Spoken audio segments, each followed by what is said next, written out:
Today, we're pulling back the curtain on a story that really was never meant to be told.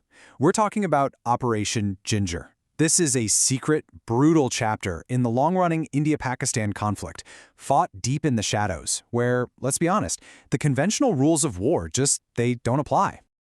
So, let's set the scene. It's July 23, 2011. Picture the icy peaks of Kupwara. At this remote Indian outpost, soldiers from the Rajput and Kumaon regiments are on guard. The silence up there is just profound. You can hear the wind itself, but what they couldn't hear was death, creeping silently towards them. And what happened next? Well, it was an act of pure barbarism. It crossed a line that would demand an answer, not through diplomacy, but with devastating force. The attackers were from Pakistan's infamous Border Action Team, or BAT, a unit known for its pretty brutal terror tactics. They slipped across the line of control, which is the de facto border in this whole disputed region, with just one purpose in mind: to spread terror. They moved like ghosts, unheard and unseen, right up to the edge of the Indian bunker. In a truly cowardly surprise attack, they ambushed the post. Havildar Jaipal Singh Adhikari and Lance Naik Devender Singh were martyred. But the true horror, the part that turns your stomach, was what they did next. In an act that just shatters every single code of military conduct, the attackers beheaded both soldiers and then carried their heads back across the border like some kind of grotesque trophies. So when the news of this atrocity reached Major General S.K. Chakravarty, who is the commander of the 28th Division, that initial shock quickly hardened into a cold, calculated resolve. This just could not go unanswered. But first things first, they needed undeniable proof. Which leads to the big question, right? How could they actually prove who did this? You see, in this murky world of cross-border raids, plausible deniability is always the enemy's greatest weapon. The Indian Army needed a smoking gun. And you know what? They found it, in the most unexpected place. Weeks later, during an encounter in Kashmir, Indian forces took out a terrorist, and in his pocket was a mobile phone.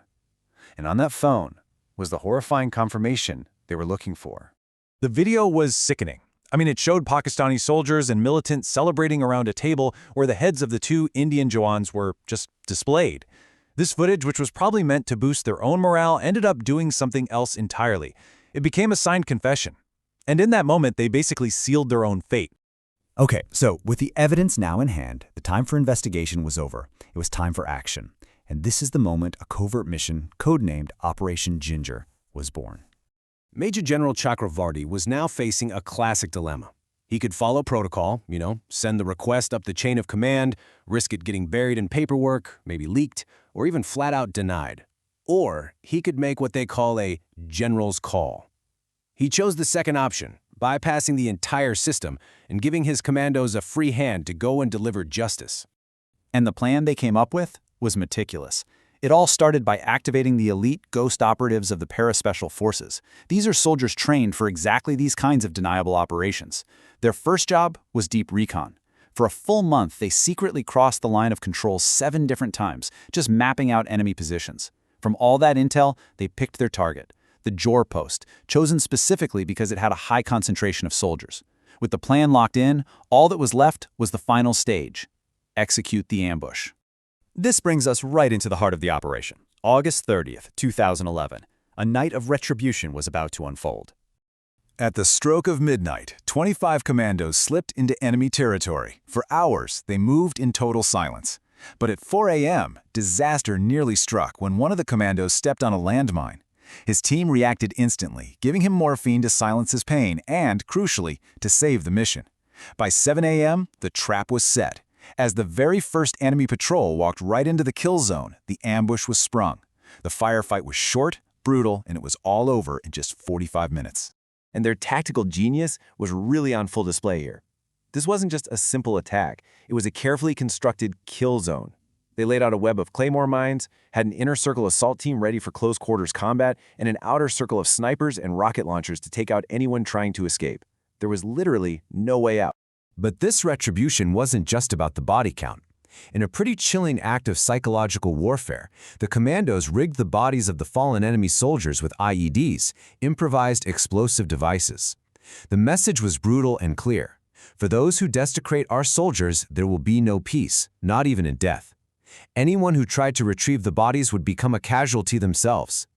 The mission was now entering its final phase. The objective was no longer just to strike back, it was to settle the score, completely and totally. So just remember the debt that was owed here. 2 Indian soldiers, martyred and then horribly mutilated. An act that demanded a response, a debt that simply had to be paid.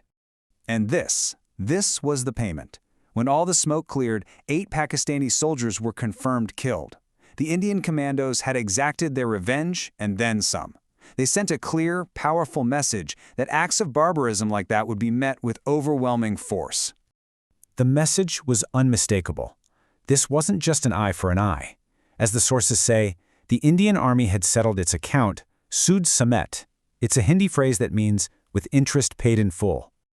By noon, all 25 commandos were safely back on Indian soil. Mission accomplished. Now, to absolutely no one's surprise, Pakistan officially denied the incident ever happened. They chose to bury the truth of their humiliation, but for the soldiers on the ground, you can bet the message had been received loud and clear. This whole story, hidden from the world for years, really forces us to ask a difficult question.